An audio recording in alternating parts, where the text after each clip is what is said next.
लीजिए सुनिए आचार्य चतुर्सेन शास्त्री के लिखे उपन्यास गोली के 24वें भाग ड्योढ़ियों का नारकीय जीवन को मेरी यानी समीर गोस्वामी की आवाज में। जैसा कि मैं बता चुकी हूं, दीवान साहब का बड़ा लंबा चौड़ा और खूब संस्कृत में कठिन सा नाम था। नाम के पीछे अय्यर की उपाधि थी। रियासत में सब लोग उन्हें दादा साहब कहते थे। यह कहना चाहिए कि महाराजा के बाद सबसे अधिक रियासत में उन्हीं की तूती बोलती थी। पर उनका वो सारा दौर दौरा रियासत में ही था, रंगमहल में नहीं। रंगमहल की ड्योढ़ियों के भीतर जिस आदमी का अदल सर्वोपरि था, वो था लालजी खवास। पढ़ा लिखा, छुच्छुम, किंतु बड़े बड़े राज्य अधिकारियों के कान काटता था। महाराज पर उसका अबाध अधिकार था। रंगमहल में स्याह सफेद करने का उसे पूरा अधिकार था। उम्र उसकी 40 को पार कर गई थी। उसका सुडौल शरीर लोहे के समान मजबूत था। सिर के बाल और दाढ़ी मूछ वो सफाद चट रखता था। सिर पर सफेद पाग और अंग पर सफेद अंगा, कमर में धोती और पैर में चमरौधी का देशी जूता। जीवन भर उसकी यही धज रही।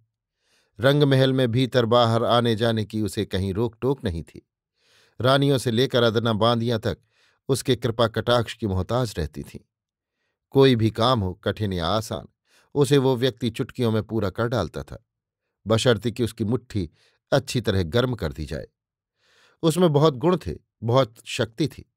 रियासत में केवल यही एक ऐसा आदमी था जिस पर न रेजिडेंट साहब बहादुर का बस चलता था, न दीवान साहब का अदल। जनाब रेजिडेंट साहब बहादुर उसे देखते ही टोपी उतारकर गुड मॉर्निंग लाल साहब कहते थे, और अय्यर साहब सबसे पहले उसी का मिजाज हंसकर पूछते थे। लालजी सबसे हाथ जोड़ नम्रता से बात करता। दीवान साहब और रेजिडेंट को हुजूर कहता, महाराज को अन्नदाता, शेष सबका नाम लेकर पुकारता था। मुझे वो चंपाबाई कहता था। रानियों को उनका नाम लेकर रानी जी कहता था। अन्नदाता का वो हाथ पैर था। उसके बिना अन्नदाता का काम ही नहीं चलता था। बड़े से बड़े कठिन और असाध्य काम वो कर डालता था।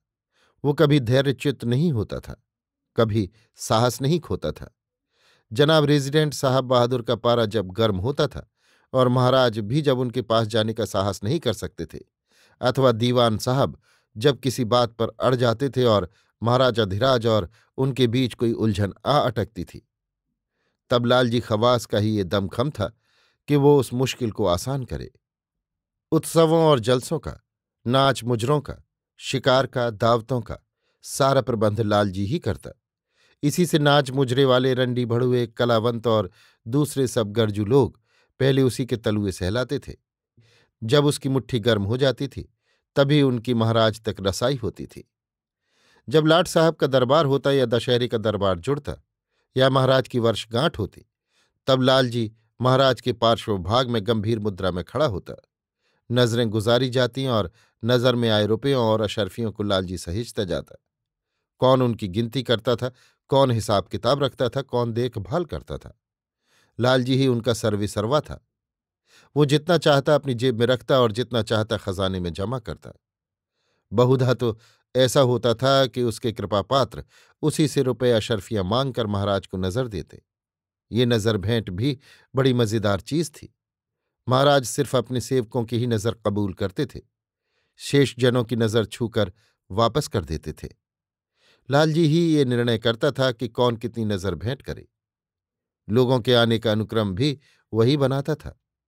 मेलों में कितनी रानियां, बांदियां, पड़दायतें और गोलियां थीं, उन सभी की गुप्त, प्रकट, अच्छी बुरी इच्छाएं और आवश्यकताएं लालजी के ही द्वारा पूर्ण होती थीं।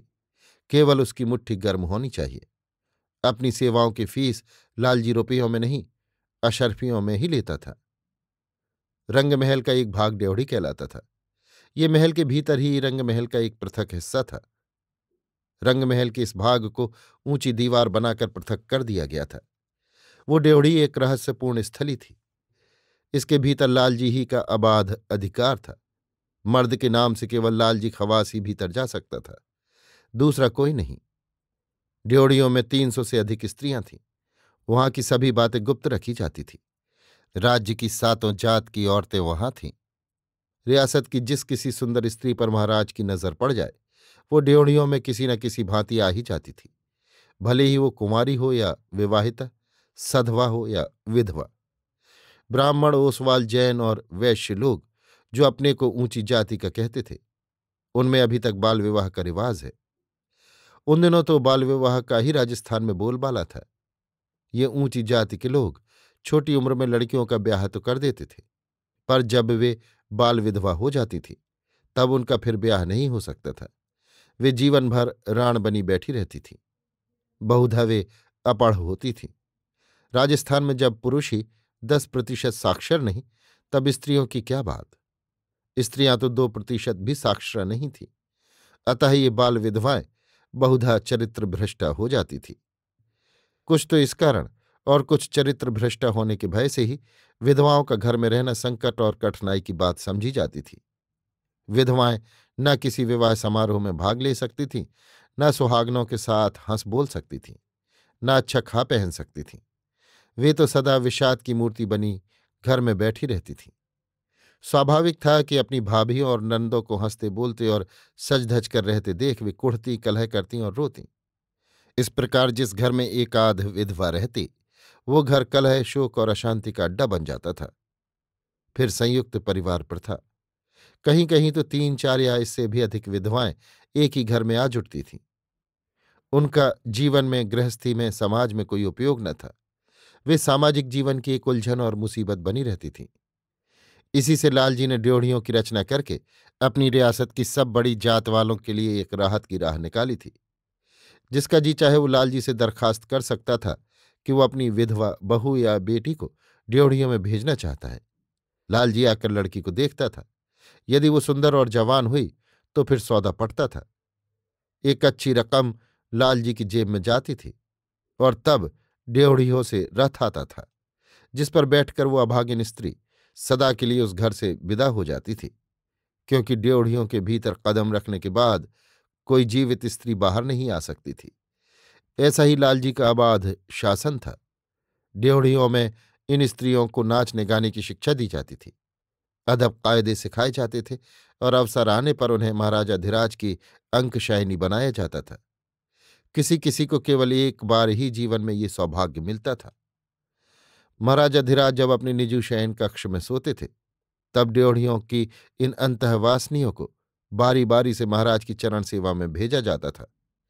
ये अभागिनी औरतें लालजी को अपनी बारी के लिए रिश्वतें देती थीं।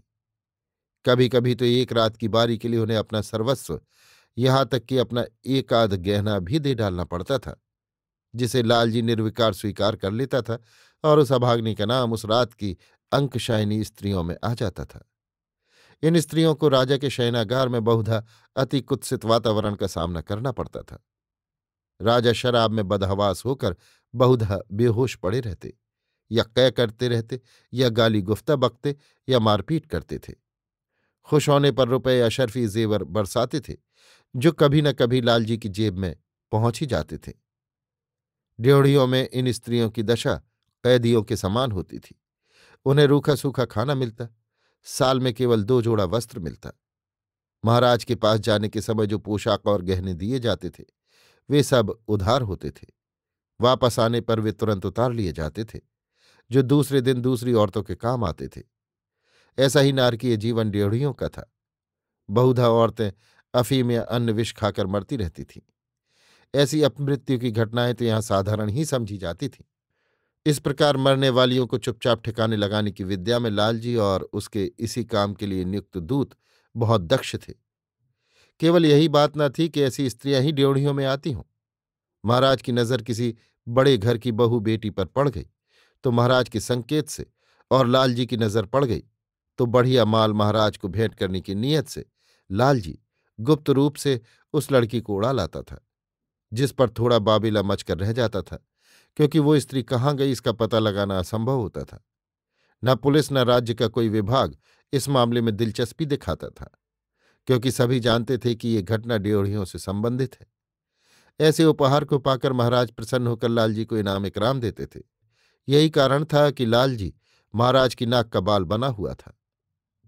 मैं तो आगे बताऊंगी कि कैसे मुझे भी ड्योढ़ी का पुनीत प्रसाद मिला और मेरी हत्या के असफल षड्यंत्र में लालजी को जेल हुई।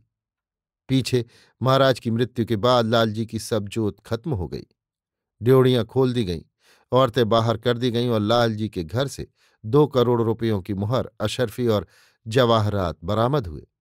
उस पर दर्जनों मुकदमे दायर किए गए, पर उसकी पूरी सजाएं भोगने के पहले ही लालजी यमलोक को प्रस्थान कर गया। अभी आप सुन रहे थे आचार्य चतुर्सेन शास्त्री के लिखे उपन्यास गोली के 24वें भाग ड्योढ़ियों का नारकीय जीवन को मेरी यानी समीर गोस्वामी की आवाज में।